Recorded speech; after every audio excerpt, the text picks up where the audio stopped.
على رسول الله وعلى آله وصحبه ومن والاه أما بعد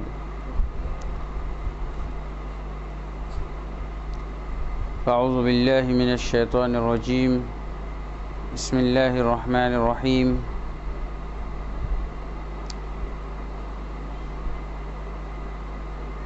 وما خلقت الجن والإنس إلا ليعبدون ما أريد منهم من رزق وما أريد أن يطعمون إن الله هو الرزاق ذو القوة المتين وقال سبحانه تسبح له السماوات السبع والأرض ومن فيهن وإن من شيء إلا يسبح بحمده ولكن لا تفقهون تسبيحهم إنه كان حليما غفورا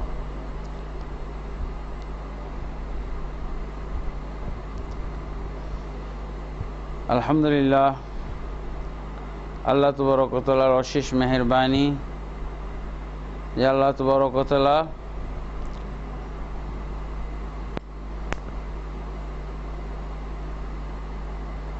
বেশ কিছুদিন পর হয়তো 2 মাস হয়ে যাবে আমরা আজকে 2 মাস পর আবার কালেমার মর্ম কথা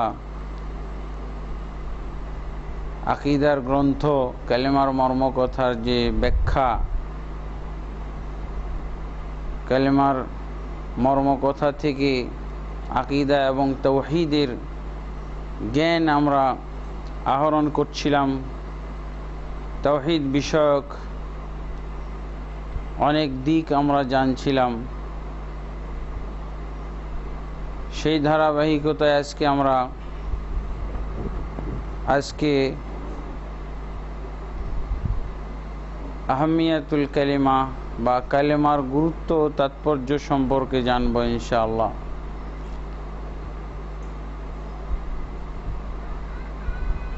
কালেমার মর্মকথা বা তাওজিহাতুল কালিমা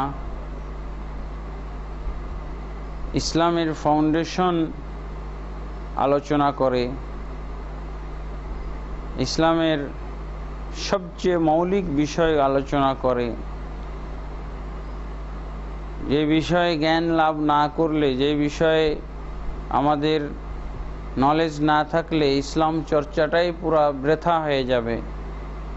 এই জন্য এই কিতাবের গুরুত্ব অনুধাবন করে এই কিতাবের ইলম আহরণের ব্যবস্থা করা হয়েছে এবং এই ব্যবস্থা করেছে আমার স্নেহাস্পদ নাইম এবং তার বোন ইঞ্জিনিয়ার সালমা এবং পুরা পরিবার। এই ক্লাস কায়েম করার জন্য, এই ক্লাসটাকে সফলভাবে চালিয়ে নেওয়ার জন্য সহায়তা করে আসছে, সাহায্য করে আসছে। আল্লাহ তাবারক ওয়া তাআলা সকলকে কবুল করুন। আমরা এই কিতাবের ব্যাখ্যা বেশ কয়েকটা ক্লাসে করতে পারি নাই বিভিন্ন উপলক্ষে। রমজানের পূর্বে শাবান বিষয়ে আলোচনা করতে, যে শাবান, শবে বরাত ইত্যাদি, এবং রমজান মাসে সঙ্গত কারণে রমজান বিষয়ক, সিয়াম বিষয়ক আলোচনা করার কারণে আমরা এই কিতাবের দর্স দিতে পারি নাই। আজকে ইনশাআল্লাহ 2 মাস পর হলেও আমরা এই কিতাব থেকে দর্স গ্রহণ করতে যাচ্ছি। আজকের দর্স হচ্ছে আহমিয়াতুল কালিমা বা কালেমার গুরুত্ব। আলহামদুলিল্লাহ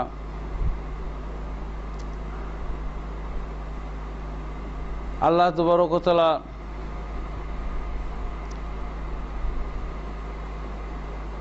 কালেমার ঘোষণা শোনার জন্যই বিভিন্ন ধরনের মখলুকাত তৈরি করেছেন।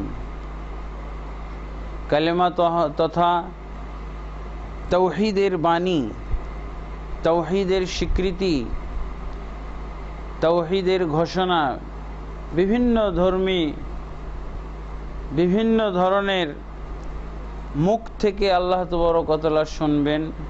এই জন্যই কিন্তু সমস্ত মখলুকাতকে তৈরি করেছেন।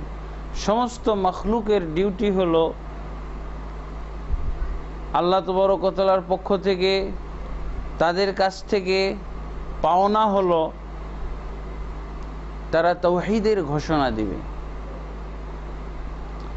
এবং তাওহীদের বিপরীত যে বিষয় শিরক, শিরকের অস্বীকৃতি জ্ঞাপন করবে, শিরককে ঘৃণা করবে, শিরক অপছন্দ করবে। এই জন্যই কিন্তু আল্লাহ মখলুক সৃষ্টি করেছেন। এবং আল্লাহ তাবারক ওয়া তাআলা কোরআনের ভিতরে বিভিন্ন সূরায় বিভিন্ন আয়াতের মাধ্যমে আমাদেরকে জানিয়ে দিয়েছেন যেই উদ্দেশ্যে তিনি মখলুক সৃষ্টি করেছেন সেই উদ্দেশ্যে আল্লাহর বড় বড় মখলুক নিয়োজিত হয়ে গেছে, সেই উদ্দেশ্য পূরণের জন্য নিয়োজিত আছে। যেমন কোরআনের সূরা আল ইসরার 44 নম্বর আয়াতে আল্লাহ বলছেন, তুসাব্বিহু লাহুস সামাওয়াতুস সাবউ ওয়াল আরদ ওয়া মান ফিহিন্না। আল্লাহ বলছেন 7 আসমান এবং জমিন আর এর ভিতরে যা কিছু আছে সবাই আল্লাহ তাবারক ওয়া তাআলার পবিত্রতা জ্ঞাপন করে চলেছে। সমস্ত আসমান এবং সমস্ত জমিন এবং এর ভিতরে যা কিছু আছে, যত মখলুক আছে, সবাই কি করতেছে? আল্লাহর পবিত্রতা জ্ঞাপন করছে। তো আল্লাহর ক্ষেত্রে পবিত্রতার কথা যখন আসলো, তো আল্লাহর ময়লা কি? আল্লাহ পবিত্র হবেন কিসের থেকে? আল্লাহর জন্য আল্লাহর ক্ষেত্রে সবচেয়ে বড় ময়লা হলো তাওহীদের বিপরীত শিরক, কুফরি। তার অর্থ হলো এরা আল্লাহর পবিত্রতা ঘোষণা করছে, মানে আল্লাহ শিরক থেকে পাক পবিত্র, তার মানে তাওহীদেরই স্বীকৃতি। ওয়াইন মিন শাইইন ইল্লা ইউসাব্বিহু বিহামদিহি। এবং আল্লাহ বলছেন যে যা কিছু রয়েছে সব কিছুই আল্লাহর প্রশংসা সহ তারা পবিত্রতা জ্ঞাপন করে চলেছে। ওয়ালাকিন লা তাফকাহুনা তাসবিহাহুম।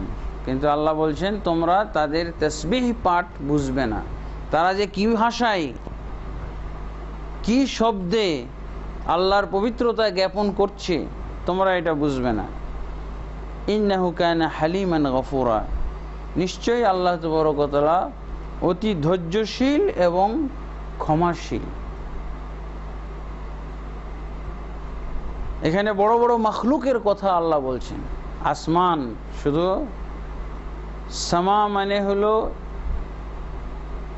এক আসমান, এক বচন, আর সামাওয়াত হলো বহু বচন, মানে 7 আসমানকেই বোঝানো। 7 আসমান এবং 7 জমিন এবং এর ভিতরে যত মখলুক আছে সবাই আল্লাহর পবিত্রতা জ্ঞাপন করতেছে। আর আল্লাহর পবিত্রতা জ্ঞাপন করতেছে কিসের থেকে? শিরক, কুফরি এবং এই জাতীয় যত অপরাধ আছে, দোষ ত্রুটি আছে, এগুলোর থেকে আল্লাহকে পবিত্র ঘোষণা করছে। তার মানে তারা একমাত্র তাওহীদেরই স্বীকৃতি দিয়ে যাচ্ছে। তাওহীদের স্বীকৃতি দুইভাবে হয়, আল্লাহ এক মানার মাধ্যমে, আল্লাহকে এক বলা, এক স্বীকৃতির মাধ্যমে। আর একটা কি? আল্লাহর শরীক নাই। আল্লাহর শরীক নাই বলতেও তো একই বুঝাইলো। তো এখানে নেগেটিভ মানে ভঙ্গিতে আল্লাহর একত্ববাদ বা আল্লাহর তাওহীদের ঘোষণা তারা দিচ্ছে। এই একই ধরনের শব্দ প্রায় অন্যত্র উল্লেখ করা হয়েছে। সূরা নূরের ভিতরে 41 নম্বর আয়াত আল্লাহ বলছেন, আলাম তারা আন্নাল্লাহা ইউসাব্বিহু লাহু মান ফিস সামাওয়াতি ওয়াল আরদ, তুমি কি দেখো না যে আল্লাহ তাবারক ওয়া তাআলার জন্য আসমান এবং জমিনের ভিতরে যা কিছু আছে সবাই পবিত্রতা জ্ঞাপন করতেছে। ওয়াত-তায়রু সাফফাতিন, এমনকি আকাশে পাখি যে উড়ে কাতারবন্দি হয়ে, এরাও কিন্তু এভাবে আল্লাহর উদ্দেশ্যেই কাতারবন্দি হয়। কুল্লুন কদ আলিমা সলাতাহু ওয়া তাসবিহাহু, প্রত্যেকেই তারা জেনে গেছে তাদের সালাত, তারা কিভাবে আল্লাহর জন্য সালাত আদায় করবে এবং কিভাবে আল্লাহর তাসবিহ বা আল্লাহর পবিত্রতা জ্ঞাপন করবে। আল্লাহু আলিম বিমা ইয়াফআলুন, এবং আল্লাহ তাবারক ওয়া তাআলা সম্যক জ্ঞাত, তিনি ভালো জানেন তারা যা করে। তা আলহামদুলিল্লাহ, আল্লাহ তাবারক ওয়া তাআলা যে সমস্ত মখলুককে তার তাওহীদের স্বীকৃতি এবং শিরকের অস্বীকৃতির জন্য সৃষ্টি করেছেন, এসব আয়াত দিয়ে বোঝা যাচ্ছে। এবং অলরেডি তারা সেই দায়িত্বেই নিয়োজিত আছে। সূরা রহমানের ভিতরে আল্লাহ বলছেন ওয়ান নাজমু ওয়াশ শাজারু ইয়াসজুদান, তরুলতা এবং গাছপালা আল্লাহকে সেজদা করে, আল্লাহকে সেজদা করে। তারপরে আল্লাহ বলছেন আলাম তারা আন্নাল্লাহা ইয়াসজুদু লাহু মান ফিস সামাওয়াতি ওয়াল আরদ, তুমি কি দেখো না যে আল্লাহ তাবারক ওয়া তাআলার জন্য আসমান এবং জমিনের ভিতরে যা কিছু আছে সবাই সেজদা করতেছে। ওখানে তাসবিহ আর এখানে বলা হচ্ছে সেজদা। সেজদা দিয়ে কি করা হয়? আল্লাহর উবুদিয়ত কায়েম, এক আল্লাহ তাবারক ওয়া তাআলাকে উপাসনার সর্বোত্তম ব্যবস্থা হলো সেজদা। আল্লাহর তাওহীদ জ্ঞাপনের, আল্লাহর তাওহীদ প্রতিষ্ঠার সবচেয়ে বড় নমুনা, সবচেয়ে মূল্যবান প্রমাণ হলো সেজদা। আল্লাহ তাসবিহ বর্ণনা করছে, এরপর বলছে সেজদা করে। সালাতের ভিতরে সবচেয়ে মূল্যবান অংশ হলো, মূল্যবান অঙ্গ হলো সেজদা। এই জন্য আল্লাহ রাসূল সাল্লাল্লাহু আলাইহি ওয়াসাল্লাম কি বলছেন? ইন্না আকরাবা মা ইয়াকুনু আহাদুকুম মির রাব্বিহি ওয়া হুয়া সাজিদুন, তোমাদের কোনো ব্যক্তি তার রবের, তার প্রতিপালকের সবচেয়ে নিকটে চলে যায় কখন? যখন সে সেজদায় থাকে। রবের সবচেয়ে নিকটে চলে যায়, নিকটে থাকে কখন? সেজদা অবস্থায়। আল্লাহু আকবার, আল্লাহ মহান। এই আল্লাহ মহান আমি প্রমাণ করছি আমল দিয়ে।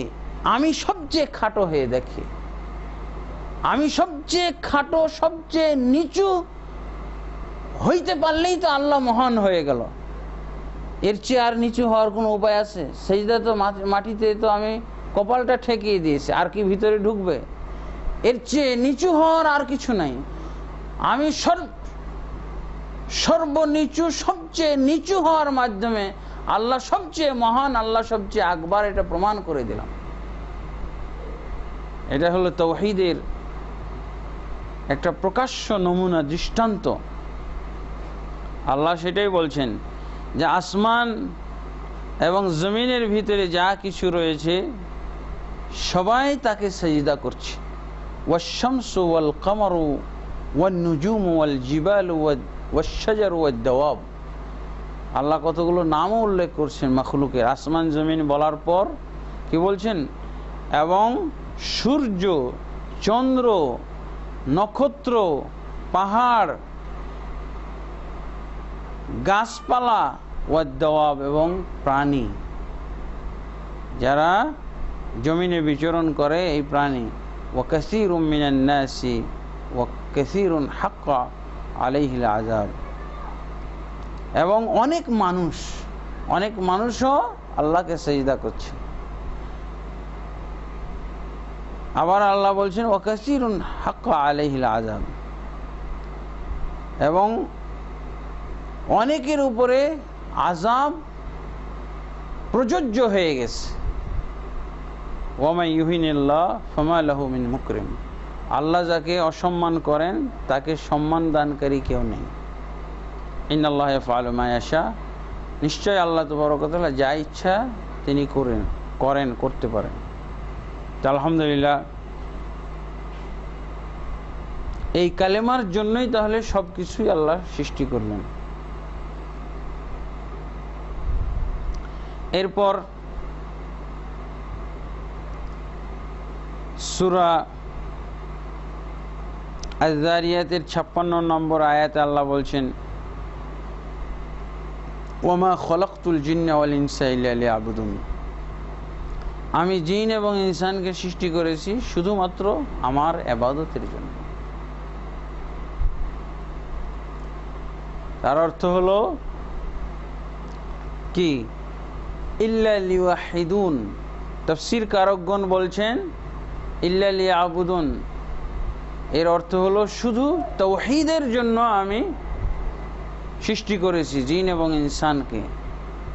এই আয়াতের এই তাফসীর অনুযায়ী বোঝা যায় যে ইবাদতও আল্লাহ সৃষ্টি করেছেন, ইবাদতের জন্ম দিয়েছেন, ইবাদতের প্রবর্তন করেছেন, প্রচলন ঘটিয়েছেন এই তাওহীদ বা কালেমার প্রতিষ্ঠার জন্য। তাহলে ইবাদত কিছুই নয়।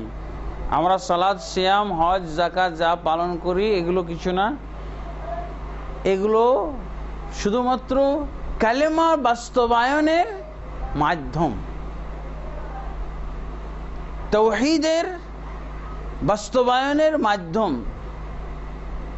ইবাদতের প্রচলন ঘটানো হয়েছে তাওহীদ কায়েম করার জন্য। এই কারণেই মুফাসসিরগণ এই তাফসীর করেছেন যে জিন ইনসানকে আল্লাহ সৃষ্টি করেছেন শুধুমাত্র ইবাদতের জন্য। এর অর্থ হলো শুধু তাওহীদ কায়েম করার জন্য। তাওহীদ কায়েম করার জন্য তো মাধ্যম লাগবে। আল্লাহ এক, এটা প্রমাণের জন্য আবার নির্দিষ্ট প্রক্রিয়া লাগবে। আল্লাহ এক, আল্লাহ তাওহীদের জন্য সৃষ্টি করেছে, এর অর্থ আমি আল্লাহ এক এই গুণগান করলে হবে না। এই উচ্চারণ দিয়ে তাওহীদ কায়েম হবে না। সেটা কিসের মাধ্যমে হইতে হবে? ইবাদতের মাধ্যমে। এই জন্য আল্লাহ রাসূল সাল্লাল্লাহু আলাইহি ওয়াসাল্লাম বলছেন একটি হাদিসের ভিতরে, মান সাল্লা ইউরাই ফাকাদ আশরাকা, যে ব্যক্তি সালাত পড়ে দেখানোর জন্য, এটা তার সালাত নয়, এটা শিরক। তাহলে সালাতের ভিতরে কি করতে হবে? শিরকের বিপরীত যেটা, সেটা বাস্তবায়ন করতে হবে। কি করতে হবে? একমাত্র আল্লাহকে রাজি খুশি করার জন্য সালাত পড়তে হবে। যেহেতু একমাত্র আল্লাহকে রাজি খুশি করার জন্য সালাত বা নামাজ না পড়তে পারলে কি হচ্ছে? আল্লাহ রাসূল বলছেন এটা শিরক হয়ে যাবে। তাহলে আমার সালাতে আল্লাহ কি চান? তাওহীদ চান। তাওহীদের কালেমাই তো হলো লা ইলাহা ইল্লাল্লাহ, লা ইলাহা ইল্লাল্লাহ মুহাম্মাদুর রাসূলুল্লাহ।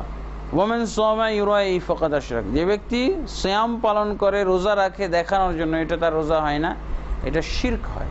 ওয়ামান তাসাদ্দাকা ইউরাই ফাকাদ আশরাক, যে ব্যক্তি সাদাকা করে, দান করে দেখানোর জন্য, এটা দান বলে বিবেচিত হবে না, এটা শিরক বলে তার গুনার খাতায় উঠবে, গুনার আমলনামায় উঠবে। এবং আল্লাহ রাসূল সাল্লাল্লাহু আলাইহি ওয়াসাল্লাম একটা বাস্তব চিত্র তুলে ধরেছেন। ইবাদত যে তাওহীদ কায়েম করার জন্য, এবং যারা তাওহীদ কায়েম করতে পারবে না ইবাদতের মধ্য দিয়ে, সেই ইবাদতগুলোই হয়ে যাবে শিরক এবং তার জাহান্নামে যাওয়ার কারণ। এটার একটা বাস্তব চিত্র আল্লাহ রাসূল সাল্লাল্লাহু আলাইহি ওয়াসাল্লাম তুলে ধরেছেন।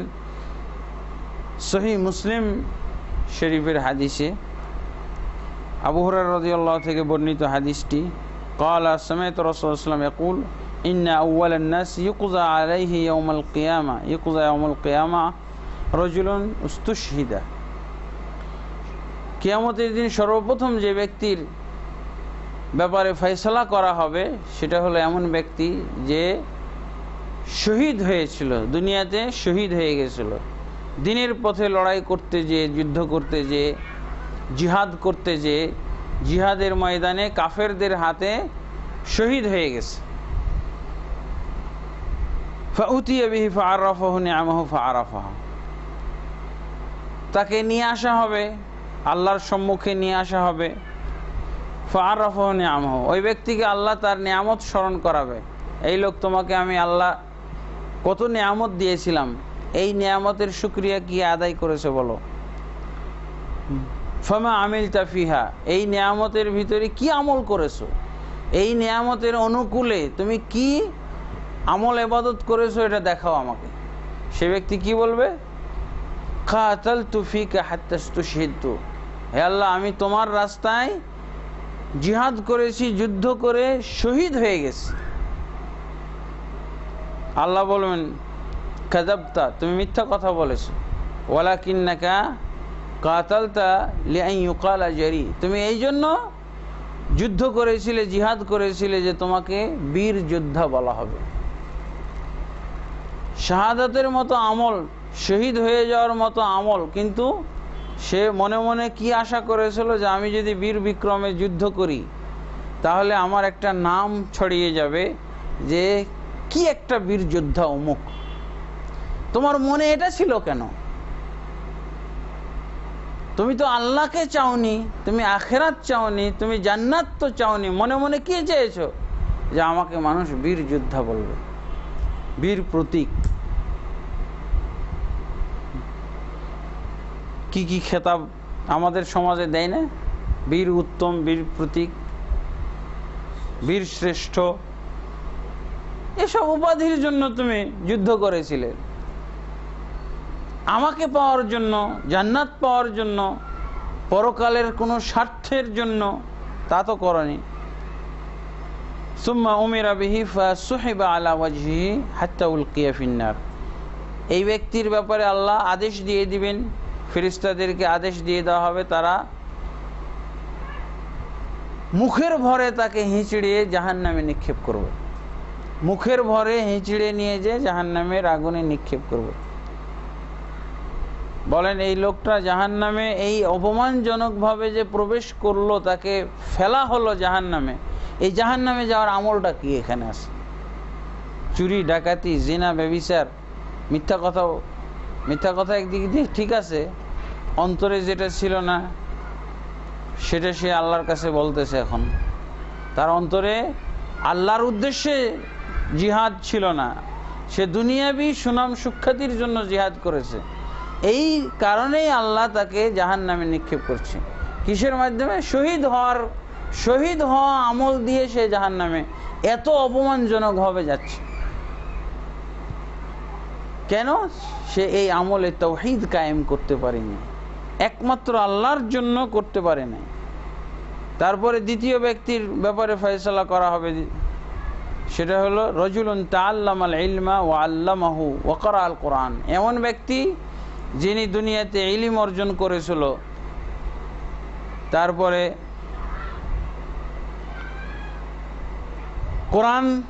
কোরআন পাঠ করত, কোরআন আমল করত, কোরআন পাঠ করত এবং ইলম অর্জন করেছিল। ইলম অর্জন করে সে আলেম হয়েছিল এবং কোরআন তেলাওয়াত শিখে, কোরআন কেরাত শিখে সে কারি হয়ে গেছিল, দুনিয়াতে প্রসিদ্ধ আলেম, প্রসিদ্ধ কারি হয়েছিল। আল্লাহ তাকে বলবেন, তোমাকে যে আমি ইলম দান করেছিলাম, তোমাকে যে আমি এই সুমিষ্ট স্বরে কোরআন তেলাওয়াতের যে যোগ্যতা দিয়েছিলাম, এই আমার নেয়ামত নিয়ে তুমি কি শুকরিয়া আদায় করেছো? সে বলবে তাআল্লামতুল ইলমা ওয়া আল্লামতুহু, হে আল্লাহ, আমি ইলম অর্জন করেছিলাম, ইলম তো মানুষকে দান করে এসেছি, আমি তো অনেক ছাত্রকে ইলম শিখিয়েছি, জ্ঞান প্রচার করেছি, জ্ঞান বিস্তার করেছি। ওয়া ক্বারাতু ফিকাল কোরআন, এবং তোমাকে খুশি করার জন্য আমি কোরআন তেলাওয়াত করেছি। আল্লাহ বলবেন কাযাবতা, মিথ্যা কথা বলেছ। ওয়ালাকিন্নাকা তাআল্লামতাল ইলমা লিইউকালা আলেম, তুমি এই জন্য ইলম অর্জন করেছিলে যে তোমাকে আলেম বলা হবে, বিরাট আলেম। ওয়া ক্বারাতাল কোরআন লিইউকালা কারি, তুমি কোরআন তেলাওয়াত করেছিলে এই জন্য যে তোমাকে কারি বলা হবে। ওয়াকাদ কিল, তুমি মনে মনে যেটা চেয়েছিলে ওটা তো পেয়ে গেছো, বলা হয়েছে, তোমাকে বলা হয়নি অমুক আলেম অমুক কারি সাহেব, বলা হয়েছে, এবং তুমি এই আলেম এবং কারি দিয়ে দুনিয়াতেই তুমি পুরস্কার নিয়ে নিয়েছো, মানুষের কাছে অনেক সম্মান, অনেক বাহবা তুমি কুড়িয়েছো। অতএব কি হবে? সুম্মা উমিরা বিহি ফাসুহিবা আলা ওয়াজহি হাত্তা উলকিয়া ফিন্নার। এই ব্যক্তির ব্যাপারেও আল্লাহ নির্দেশ দিবেন, তাকে মুখের ভরে হিঁচড়ে জাহান্নামে নিক্ষেপ করা হবে। এটা কি কারণে? ইলম অর্জনের কারণে, কোরআন হাদিসের জ্ঞান অর্জনের কারণে, কোরআন তেলাওয়াত, কোরআন পড়ার অপরাধের কারণে। কেন এটা অপরাধ হলো? কেন? যে এই ইলম অর্জন করেছিল আল্লাহকে রাজি খুশি করার জন্য না, নিজে রাজি খুশি হওয়ার জন্য। কোরআন তেলাওয়াত করত, কোরআন পাঠ করত কারি হিসেবে খ্যাতি লাভ করার জন্য, সুনাম সুখ্যাতির জন্য। এটা তো নিজের জন্য, আল্লাহর জন্য তো হয় নাই। এই জন্য আল্লাহ তাবারক ওয়া তাআলা তাকে এত অপমানজনক শাস্তি দান করবেন, মুখের ভরে হিঁচড়ে নিয়ে যে। তার মানে যে কোনো পশু পাখির মতো অবস্থা। একটা পশু মারা গেলে যেমন ঠ্যাং ধরে হিঁচড়ে নিয়ে যে আমরা যে কোনো একটা ডাস্টবিনে অথবা ময়লা ফেলার জায়গায় ফেলে দিই, মনে হচ্ছে এরকম কারি সাহেব আর আলেম সাহেবের অবস্থা এরকম, তার চেয়েও নিকৃষ্ট। তাকে তো সাধারণ ময়লা ফেলার জায়গায় নিক্ষেপ করা হচ্ছে, আর একে জাহান্নামের আগুনে নিক্ষেপ করা হবে। আর আমলটা হলো কোরআন তেলাওয়াত আর ইলম চর্চা। আল্লাহ আমাদেরকে হেফাজত করুন। এরপরে আল্লাহ তৃতীয় ব্যক্তি যাকে নিয়ে আসবে সেটা হলো রজুলুন ওয়াসা আল্লাহু আলাইহি ওয়া আতাহু মিন আসনাফিল আমওয়ালি কুল্লিহি। এমন এক ব্যক্তি যাকে আল্লাহ তাবারক ওয়া তাআলা এত প্রশস্ততা দান করেছেন, সব ধরনের সম্পদ তাকে আল্লাহ দুনিয়াতে দান করেছিলেন। কোনো এমন সম্পদ নেই যার মালিক সে ছিল না। এরকম এক ব্যক্তিকে আল্লাহ নিয়ে আসবেন, বলবেন যে এই যে আমার নিয়ামত তুমি দুনিয়াতে ভোগ করেছো, এর শুকরিয়া আদায় দেখাও। সে ব্যক্তি বলবে, আল্লাহ মা তারাকতু মিন সাবিলিন তুহিব্বু আন ইউনফাকা ফিহা ইল্লা আনফাকতু। হে আল্লাহ, তুমি যে কোনো খাতে খরচ করলে খুশি হওয়ার কথা শুনেছি, সেখানেই খরচ করেছি। আমি কোনো তোমার খুশি হওয়ার খাত বাদ দেই নাই, সব খাতেই ব্যয় করেছি। আল্লাহ বলবেন, মিথ্যা কথা বলছো, বরং তুমি এত অকাতরে দান করেছিলে, উদ্দেশ্য ছিল তোমার এটাই যে তোমাকে সবাই দানবীর বলবে, দানবীর খেতাব পাওয়ার জন্য, দাতা খেতাব পাওয়ার জন্য, বদান্যতা পরায়ণ ব্যক্তি হিসেবে চিহ্নিত হওয়ার জন্য তুমি এত দান করেছিলে। আমাকে রাজি খুশি করার চিন্তাটাও তোমার মনে জাগে নাই কখনো। ফাউমিরা বিহি ফাসুহিবা আলা ওয়াজহি হাত্তা উলকিয়া ফিন্নার। এই লোকের ব্যাপারেও নির্দেশ দিয়ে দেওয়া হবে, তাকেও পা ধরে মুখের ভরে হিঁচড়ে জাহান্নামে নিক্ষেপ করা হবে। এই ব্যক্তির আমলটা কি জাহান্নামে যাওয়ার? দান, সাদাকা, লাখ লাখ টাকা, কোটি কোটি টাকা হয়তো সে দান করেছিল, কিন্তু এই দানের মাধ্যমে তাওহীদ কায়েম করে নাই, দানের মাধ্যমে সে শিরক কায়েম করেছিল, এই জন্য সে জাহান্নামে যাবে। তাহলে আমরা স্পষ্ট বুঝলাম যে ইবাদতেরও প্রচলন ঘটানো হয়েছে এই কালেমা বাস্তবায়নের জন্য। কালেমার মর্ম কথাই তো হলো তাওহীদ, আল্লাহ এক, লা শরীক, তার কোনো শরীক নাই। এই কথাটাই প্রমাণ করার জন্যই কিন্তু ইবাদতের জন্য, না হলে কি দিয়ে সে প্রমাণ করবে?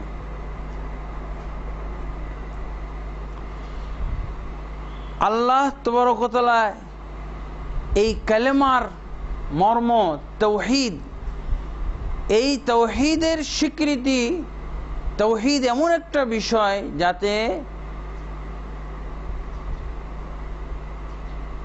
কেউ এই তাওহীদের বাইরে না যেতে পারে।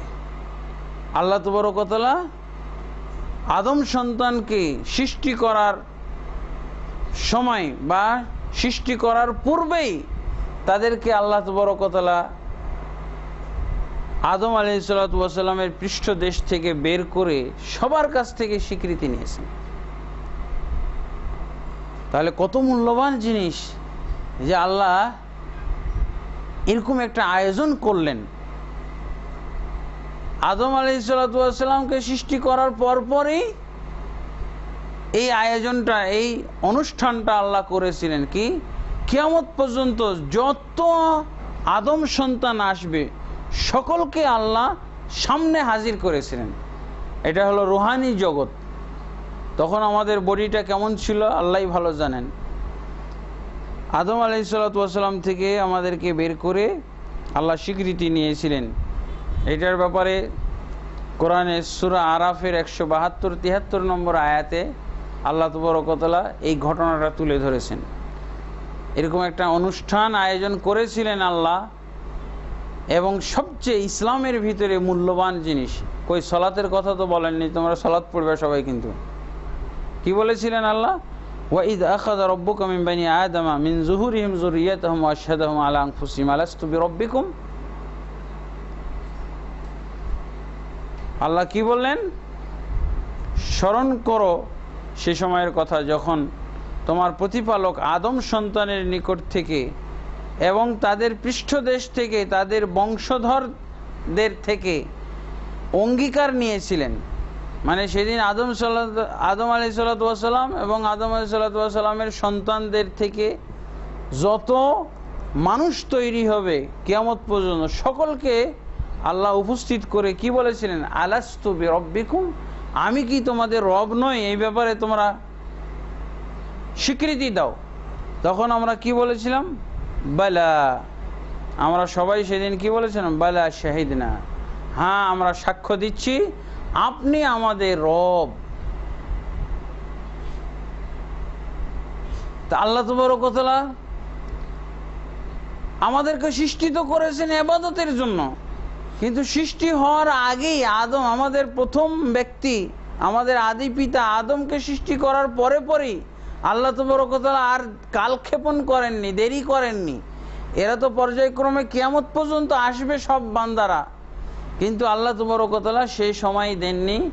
আদম আলাইহিসসালাতু ওয়া সালামকে সৃষ্টি করার পরই আসল কথার স্বীকৃতি, যেই জন্য আল্লাহ সৃষ্টি করেছেন সেটার ব্যাপারে স্বীকৃতি নিয়ে নিয়েছেন। আলাস্তু বিরাব্বিকুম, আমি কি তোমাদের রব নই? এই কথার কিন্তু আল্লাহ উল্লেখ করেননি তখন।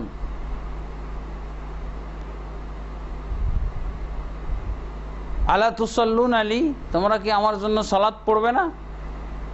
আলা তাসুমুন আলী, তোমরা কি আমার জন্য রোজা রাখবে না? আলা তাহুজ্জুনা, তোমরা কি আমার জন্য হজ পালন করবে না? আলা তুজাক্কুন, তোমরা কি যাকাত দিবে না? এগুলো কি বলেছে? এগুলো কোনোটাই বলেননি। কিসের স্বীকৃতি নিচ্ছেন? তাওহীদের। আমি কি তোমাদের রব নই? আর সত্যি উনি যদি রব হয়, উনি যদি আমাদের খালিক সৃষ্টিকর্তা হয়, উনি যদি আমাদের মালিক হয়, উনি যদি আমাদের পরিচালনাকারী হয়, তাহলে বান্দার প্রতিটা কাজ, প্রতিটা চিন্তা চেতনা সব কিছুতে সেই আল্লাহকে রাজি খুশি করার জন্য হইতে হবে। রব হলেই তো ওনারই সব কিছু হবে।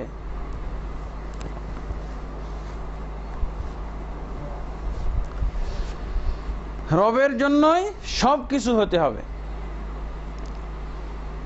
আল্লাহ কেন এই সাক্ষীটা নিলেন সৃষ্টি করার আগে? আল্লাহ সেই কারণটাও বলে দিচ্ছেন।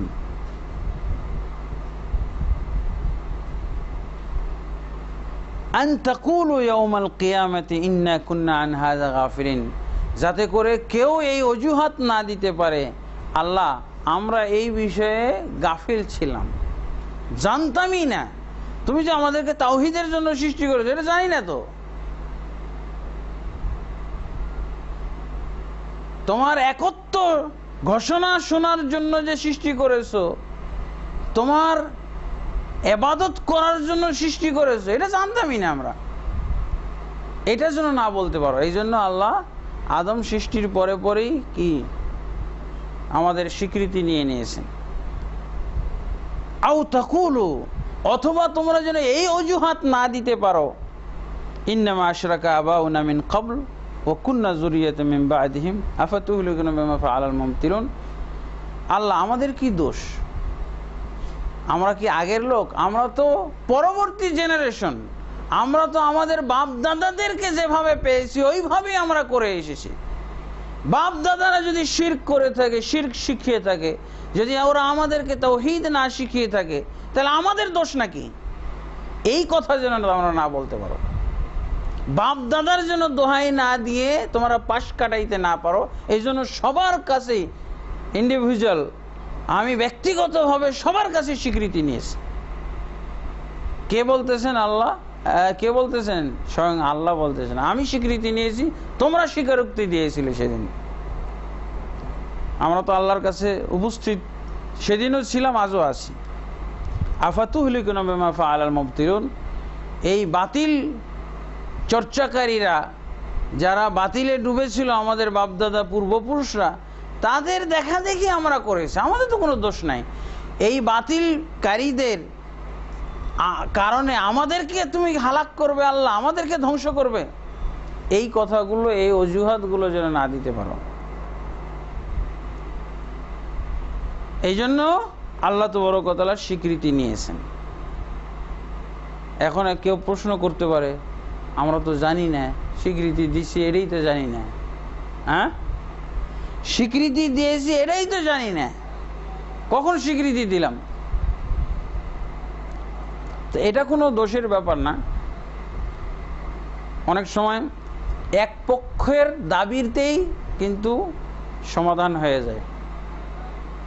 এক পক্ষের দাবিতেই কিন্তু অনেক সময় সমাধান হয়, যদি পক্ষটা কি হয়? বিশ্বস্ত হয়, আস্থাভাজন হয়।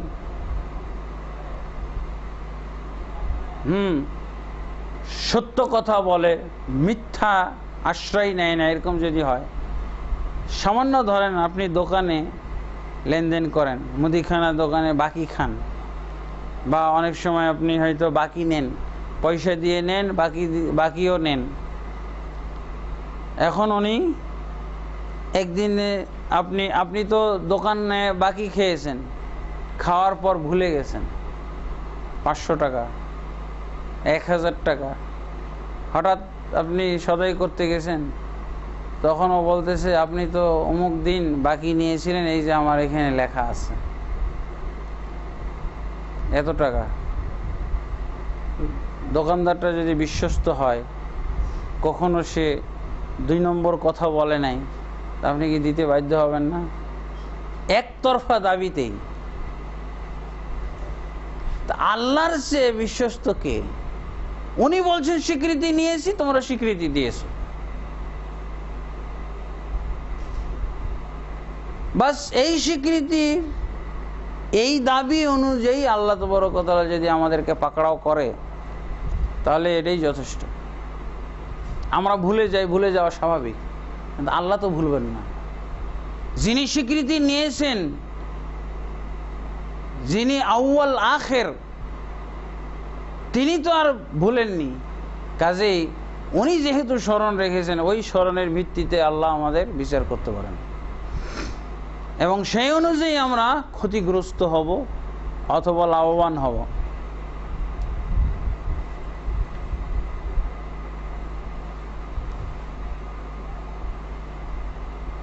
এটাকেই বলা হয় অনেক সময় কি, এই যে স্বীকৃতিটা দিলাম, বালা, আমরা বলেছেন আলাস্তু বিরব্বিকুম, আল্লাহ বললেন আমি কি তোমাদের রব নই? আমরা স্বীকৃতি দিয়েছিলাম কি ভাষায়? বালা শাহিদনা, হ্যাঁ আপনি আমাদের রব, এবং আমরা সাক্ষী, সাক্ষ্য দিচ্ছি। এই স্বীকৃতিটাই হলো মানুষের স্বভাবগত ঈমান। এই স্বীকৃতিটা হলো মানুষের স্বভাবগত ঈমান। আল্লাহ রাসূল সাল্লাল্লাহু আলাইহি ওয়াসাল্লাম যে বলছেন, এবং কোরআনেও আছে, ফাআকিম ওয়াজহাকা লিদ-দীনি হানিফান ফিতরাতাল্লাহিল্লাতী ফাতারান নাস আলাইহা লা তাবদীলা লিখালকিল্লাহ। আল্লাহ বলছেন, তোমার চেহারাকে কায়েম করো দ্বীনের জন্য, হানিফান, শিরক থেকে সম্পূর্ণ মুক্ত হয়ে, ফিতরাতাল্লাহ, এটাই হলো আল্লাহর ফিতরত, আল্লাহর দেয়া স্বভাব, যেই স্বভাবের উপরে জন্ম দিয়েছেন সবাইকে আল্লাহ সৃষ্টি করেছেন, লা তাবদিলা লিখালকিল্লাহ, আল্লাহর সৃষ্টির কোনো পরিবর্তন নাই। আল্লাহ যেভাবে সৃষ্টি করেছেন ওইভাবেই সৃষ্টি হতে হয়, ওইভাবেই সৃষ্টি অস্তিত্ব দুনিয়াতে ঘটে। তাহলে ফিতরাত আল্লাহিল্লাতী ফাতারান নাস আলাইহা, এটা সেই ফিতরাত, স্বভাবগত বিষয় যার উপরে আল্লাহ তাদেরকে তৈরি করেছেন। একটা স্বভাবের উপরে আমরা স্বভাবজাত বলি, স্বভাবজাত অভ্যাস, আমরা স্বভাবগত ঈমান বলবো এটাকে। ওই যে সেদিন রুহানি ভাবে আমরা স্বীকৃতি দিয়েছিলাম, এটা আমাদের অন্তরের ভিতরে কি আছে? স্বভাবগত ঈমান হয়ে আছে। এটার ব্যাপারে আল্লাহ রাসূল সাল্লাল্লাহু আলাইহি ওয়াসাল্লাম বলছেন, কুল্লু মাউলুদিন ইউলাদু আলাল ফিতরা, প্রত্যেকটা নবজাত শিশু যখন জন্মগ্রহণ করে সে স্বভাবগত দ্বীনের উপরে, ঈমানের উপরে জন্মগ্রহণ করে। নবজাত শিশু সেটা ইহুদির ঘরে জন্ম নেক, খ্রিস্টানের ঘরে জন্ম নেক, তারপরে বলেন হিন্দুর ঘরে, বৌদ্ধর ঘরে জন্ম নেক, আল্লাহ রসুলের এই হাদিস এবং কোরআনের এই আয়াত অনুযায়ী সে জন্ম নেয়, তখন মুসলিম হয়ে জন্ম নেয়। তারপর আল্লাহ রসুল কি বলছেন? ফাআবাওয়াহু ইউহাউইদানিহি আও ইউনাসসিরানিহি আও ইউমাজ্জিসানিহি, তার পিতামাতা তাকে ইহুদি বানায়, তার পিতামাতা তাকে নাসারা বানায়। যেহেতু পিতামাতা ইহুদি এই জন্য সে পরবর্তীতে ইহুদি হয়ে যায়। তার পিতামাতা যেহেতু নাসারা খ্রিস্টান এই জন্য সে নাসারা হয়ে যায়। তার পিতামাতা যেহেতু অগ্নিপূজক এই জন্য সে অগ্নিপূজক হয়ে যায় প্রভাবের কারণে।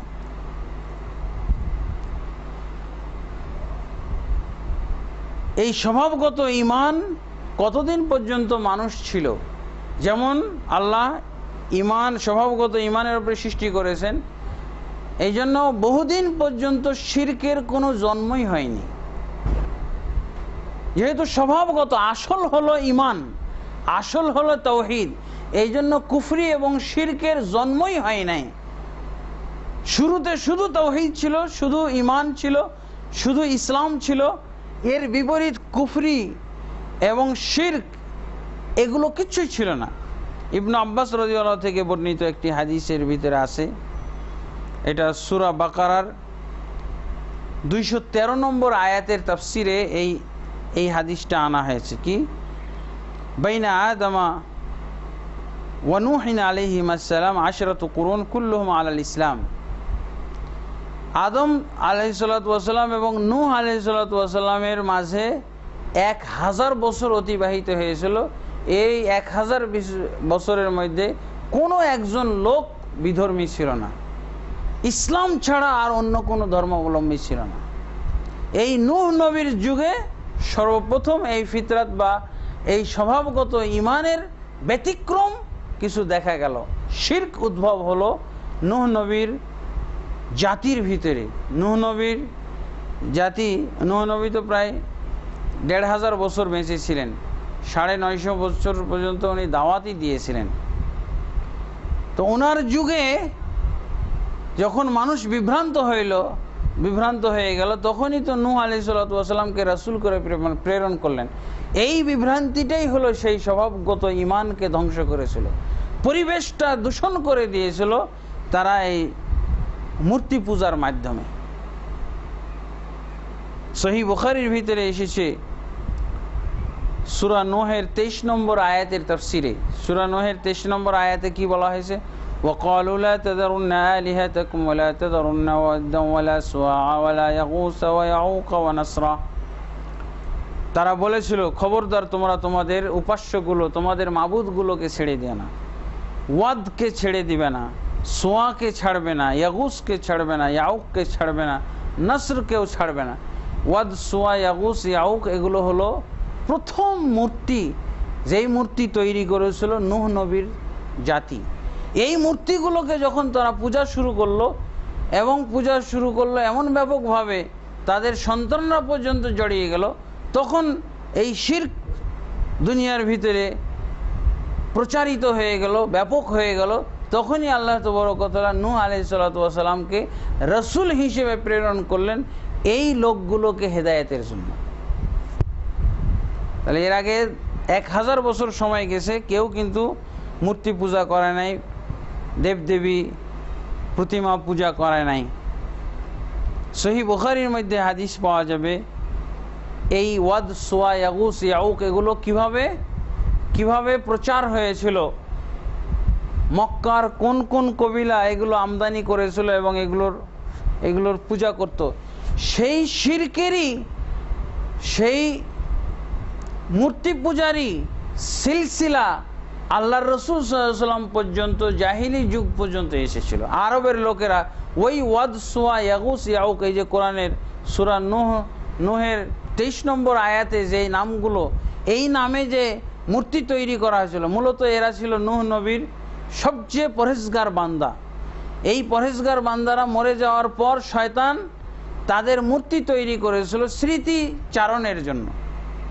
এদের মূর্তি কেন বানিয়েছিল? স্মৃতিচারণের জন্য। আমরা যেমন মূর্তি তৈরি করতেছি আমাদের নেতা নেত্রীদের জন্য, কি স্মৃতি, যাতে ভুলে না যায়। তো এরকম ইবলিশ এই পরহেজগার 5 জন লোকের মূর্তি তৈরি করেছিল স্মৃতির জন্য, তাদের মূর্তিকে দেখলেই যাতে তাদের উপদেশগুলো মনে পড়ে, তাদের ধর্মীয় চেতনা আবার ফিরে আসে।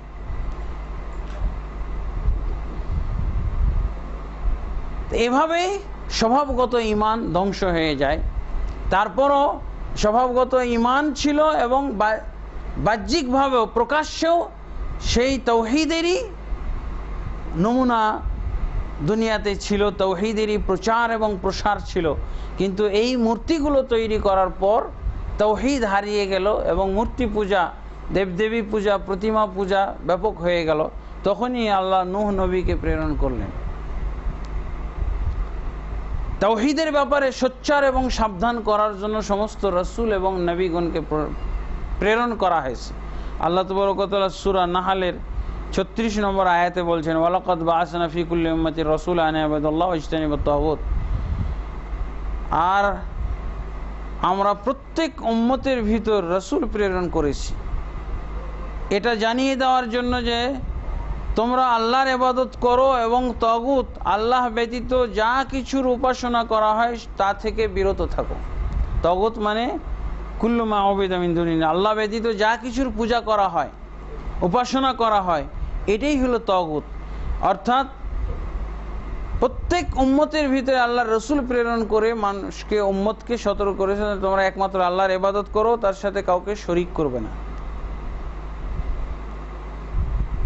বিভিন্ন সূরাতে এই বিষয়ে আয়াত আল্লাহ তাবারক ওয়া তাআলা এনেছেন।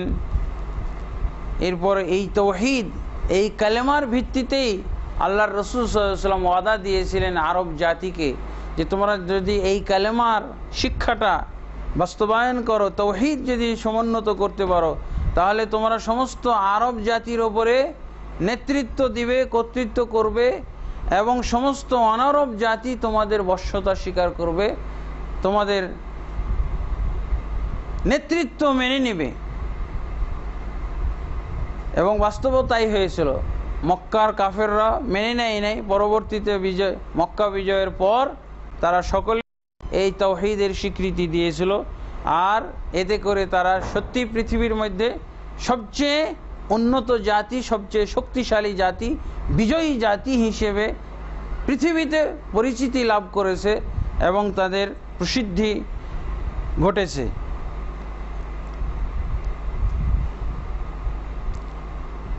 তাহলে এই তাওহীদকে কেন্দ্র করেই কিন্তু জিহাদের তলোয়ার মুসলমানদের হাতে উঠেছে এবং কাফেরদের হাতে জিহাদের তলোয়ার পড়েছে। কাফেরদের গর্দানের উপরে আঘাত হেনেছে এই তাওহীদের কারণে। আর অন্য কোনো কারণ ছিল? মক্কাবাসীরা তাওহীদের স্বীকৃতি দেয় নাই, তাই তো তাদের সাথে আল্লাহ রসুলের যুদ্ধ হলো। তাহলে এই তাওহীদই হলো সেই কালেমা, যেই কালেমার কারণে যুদ্ধ হয়েছে, যেই তাওহীদের ভিত্তিতেই যুদ্ধ হয়েছে, জিহাদ হয়েছে, রক্তপাত ঘটেছে, আত্মীয় স্বজনের হাতে আত্মীয় স্বজন খুন হয়েছে। এই তাওহীদ, এই তাওহীদই হলো ইসলামের প্রথম ফরজ এবং ফরজের দুয়ার। এই তাওহীদ যদি না থাকে, এই কালেমা যদি না থাকতো, তাহলে অন্য ফরজগুলো আসতো না। আমরা আগে বলেছিলাম যে জাহিলি যুগে তারা অন্যান্য ইবাদত করলেও তাওহীদের স্বীকৃতিটা তারা দিত না। তারা নামাজ পড়তো, তারা হজ করত, তারা যাকাত দিত, দান করত, উমরা পালন করত, কিন্তু তারা কালেমার বাস্তবায়নকারী ছিল না। এই জন্য আল্লাহ রসুল তাদেরকে কি দাওয়াত দিলেন? ইয়া আইয়ুহান নাস কুলু লা ইলাহা ইল্লাল্লাহ তুফলিহু, হে জনগণ তোমরা লা ইলাহা ইল্লাল্লাহ বলো, তোমরা কৃতকার্য হবে, সফল কাম হবে। এই বলে আল্লাহ রসুল সাল্লাল্লাহু আলাইহি সাল্লাম তাদেরকে দাওয়াত দিয়েছিলেন। আলহামদুলিল্লাহ আজকে আমরা হয়তো এই কালেমার গুরুত্বটাই তুলে ধরতে পারলাম। আমাদের আসতে দেরি হয়ে গেছে, তারপরও শুরু করতে দেরি হয়েছে। আজকে আমরা এখানেই শেষ করছি। আল্লাহ আমাদের সকলকে তাওহীদের উপরে কায়েম দায়েম রাখুন। আমাদেরকে কালেমার অর্থ, মর্ম এবং শর্ত, যাবতীয় ইলম আমাদেরকে দান করুন এবং আমাদেরকে তাওহীদের উপরে, খাঁটি ঈমানের উপরে দুনিয়া থেকে বিদায় হওয়ার সুযোগ করে দিন। আল্লাহুম্মা আমিন।